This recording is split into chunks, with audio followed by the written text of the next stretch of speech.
distinguidos miembros de la mesa de honor, licenciada Sonia Elizabeth Cortés de Madrid, Procuradora General de la República del Salvador. Licenciada Karina Elías Abrego, Directora Ejecutiva del Ministerio de Gobernación y Desarrollo Territorial. Excelentísimo señor Samuel Meirón, embajador del Estado de Israel. Doctor Camilo Montoya, procurador ante el Tribunal Superior de Colombia. Personalidades asistentes, diputados de la Honorable Asamblea Legislativa, alcaldes, miembros del cuerpo diplomático acreditado en El Salvador, autoridades civiles y militares, medios de comunicación, público en general, reciban mi cordial saludo. En esta oportunidad quiero compartir con ustedes el tema la dignidad humana en un Estado social y democrático de derecho. De conformidad con la visión del filósofo alemán Immanuel Kant, la dignidad es un valor intrínseco e insustituible del ser humano. Según el principio de dignidad humana, el ser humano es un fin en sí mismo y no un medio para alcanzar ciertos fines. El ser humano, por ser digno, no puede ser instrumentalizado, deshumanizado, animalizado o cosificado. La dignidad humana es un principio fundamental del Estado social y democrático de derecho. Según Michelini, los seres moralmente imputables son fines en sí mismos. Esto es, son seres autónomos y merecen un respeto incondicionado. La dignidad humana la configuran dos subprincipios característicos de toda persona: la autonomía moral y la indemnidad personal. Según el primer principio de la dignidad humana, los seres humanos, como seres racionales, gozan de libre albedrío y ejecutan sus acciones voluntariamente de acuerdo a sus convicciones, reflexiones y elecciones en cuanto a lo que es moral o no. Es decir, el ser humano es libre de escoger qué creer y sobre qué dudar, libre de seleccionar las convicciones, principios y valores que orientarán su vida. Esta libertad de elección o libertad de convicción en el ser humano es subjetivamente absoluta y regulada al interactuar con nuestros semejantes, de tal forma que la autonomía ética no habilita al hombre para atentar contra los derechos ajenos ni para desconocer o violar las leyes de su país. Es libertad lo que tiene el ser humano, no libertinaje ni el derecho a violentar a otros. La libertad de protesta, por ejemplo, es garantizada y regulada en un Estado de derecho. La regulación de la libertad no implica limitación de un derecho fundamental, sino la neutralización del libertinaje de aquellos que atentan contra la libertad del grupo. De ahí que Michelini afirma que quien niega o desconoce la dignidad de otro atenta contra su propia humanidad y desconoce su propia dignidad como ser humano. Por virtud del principio de autonomía moral, el ser humano goza del libre desarrollo de su personalidad, es intocable en cuanto a sus convicciones y creencias y por ello goza de libertad de culto, libertad de expresión, libertad de conciencia, libertad de protesta, sin transformarla en libertinaje, en otras manifestaciones de la dignidad humana. El segundo subprincipio de la dignidad humana es decir, la indemnidad personal consiste en que todo ser humano, por el solo hecho de existir y ser reconocido con una identidad como ciudadano miembro de la familia humana, merece respeto absoluto e incondicional. La indemnidad personal tiene que ver con el concepto de indemne, entendiéndose por tal lo que está exento de daño. Por virtud del subprincipio de indemnidad personal, el ser humano no puede ser humillado, mancillado ni degradado como tal. El ser humano, como persona digna, es merecedora de un respeto absoluto, no pudiendo ser sometido a trato cruel, inhumano o degradante. La dignidad humana en la antigua Roma, la dignidad humana ha sido objeto de diferentes definiciones a través de la historia. Por ejemplo, en la Roma antigua era un valor fundado en la condición social de las personas, era un valor limitado y mezquino que solo la élite lo adquiría, principalmente por méritos políticos o religiosos.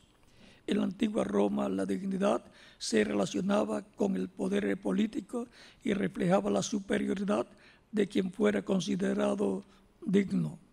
La dignidad era un valor gradual, no absoluto, susceptible de aumentar o disminuir. La dignidad humana en la Edad Media. En la Edad Media, el término dignidad humana adquiría mayor autonomía y se fundó sobre las condiciones humanas. Reconociéndose la dignidad como un valor intrínseco de los individuos. La dignidad humana en el darwinismo social. Posteriormente, la filosofía del darwinismo social modificó el concepto de dignidad humana al acuñar la supervivencia del más apto como principio ético. De esta manera afirmaba que no todas las vidas valían la pena ser vividas, relativizando de esta forma la dignidad humana. Estas ideas discriminatorias basadas en la errónea creencia acerca de la existencia de una jerarquía racial impactaron fuertemente la primera mitad del siglo XX. Estas ideas fueron acogidas y difundidas por el gobierno de Alemania nazi, que las promovió y enseñó a la sociedad. De esta forma, utilizando la educación, el gobierno nazi adoctrinó a los profesores en particular y a la sociedad en general, y la preparó para aceptar las políticas discriminatorias que por la vía legal se implementarían. Estas políticas excluyentes y discriminatorias contra una colectividad minoritaria produjeron la segregación y el odio que a la postre ocasionó la destrucción de millones de personas por profesar otra religión o por poseer una cultura e identidad diferente de quienes detentaban el poder para seleccionar a sus víctimas. El genocidio, conocido como el Holocausto y perpetrado durante la Segunda Guerra Mundial, así como el genocidio armenio y otros cometidos en pleno siglo XX, son los más crudos ejemplos en la historia de la violación de la dignidad y de la vida de millones de seres humanos. Y se predica la violación de la dignidad porque la dignidad es un valor inherente e inalienable de toda persona y constituye el fundamento de todos los derechos. Por esa razón, las caracterizaciones contingentes y arbitrarias de los individuos a partir de sus íntimas convicciones, de su legado cultural, de las discapacidades cognitivas o físicas, de las malformaciones o de cualquier otro criterio que se aduzca para justificar el odio y la intolerancia, no implica que una persona deje de ser digna o que pierda un valor como ser humano.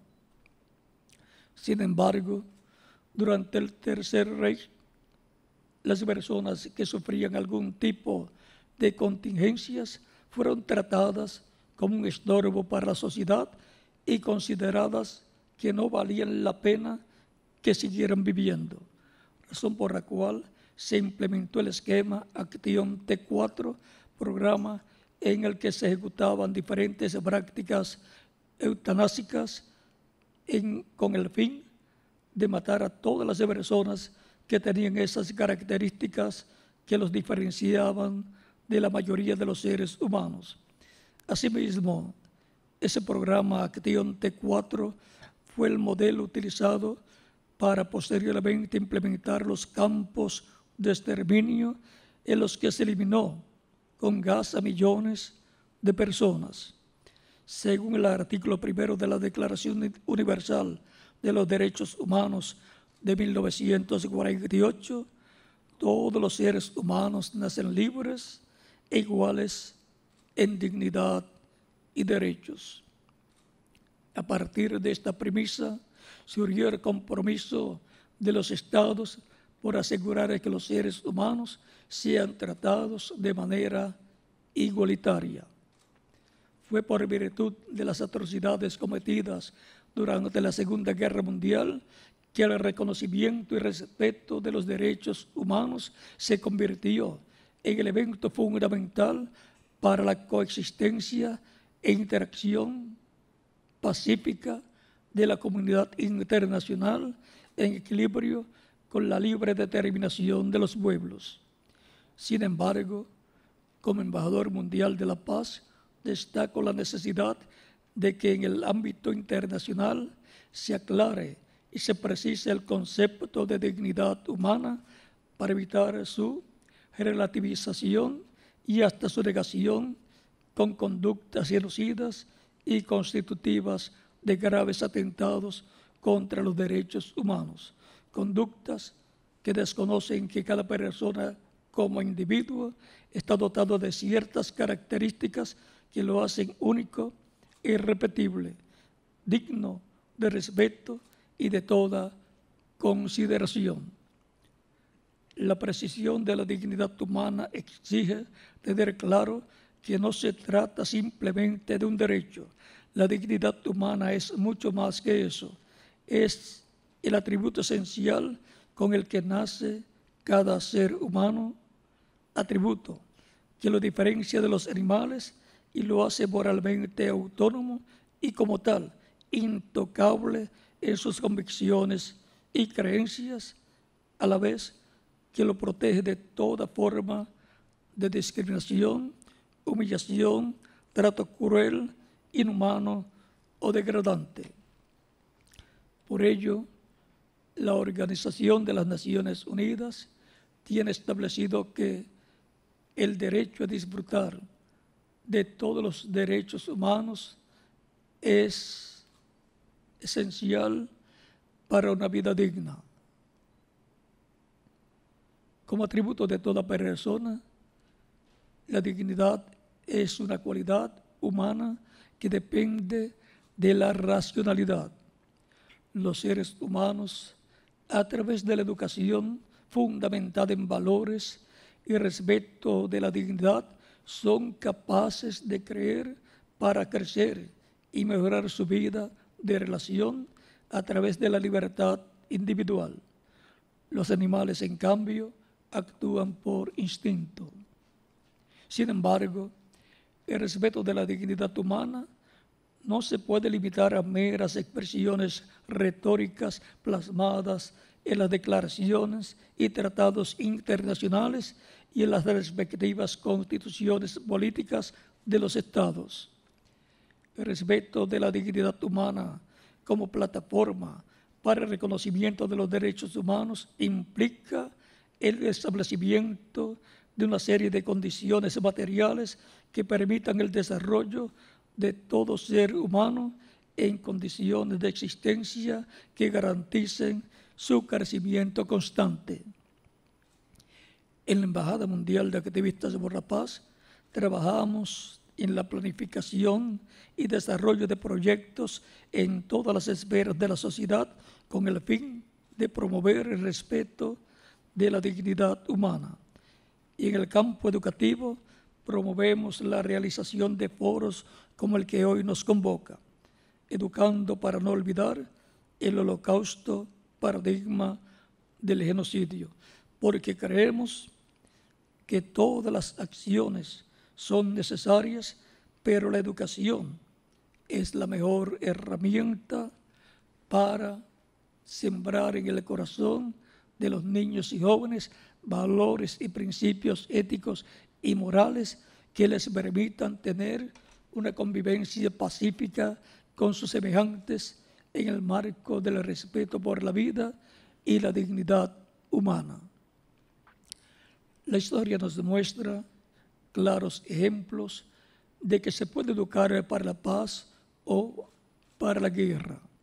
Hitler utilizó el sistema educativo y lo adoptó para adoctrinar a los niños y a los jóvenes con el fin de buscar apoyo para sus políticas criminales y discriminatorias.